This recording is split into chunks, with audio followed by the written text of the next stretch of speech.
না। এখন সে তার কাজে ব্যক্তিতে এইভাবে যখন এইভাবে গির্জাগুলা প্যাগোডাগুলা বিরান হয়ে গেছে, গির্জা কমিটি এই গির্জাগুলোকে বিক্রি করে দিচ্ছে, নিলামি বিক্রি করতেছে।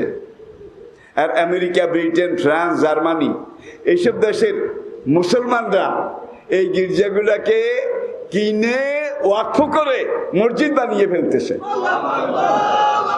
সেখানে গির্জাগুলো আজকে মসজিদ হয়ে যাচ্ছে।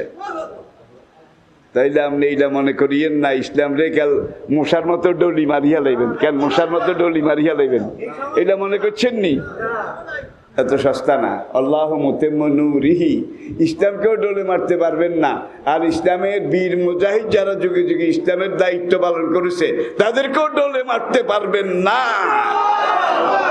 একটারে যদি ডলে মারেন, আল্লাহকে আমি 100টা উঠাবো, 100টা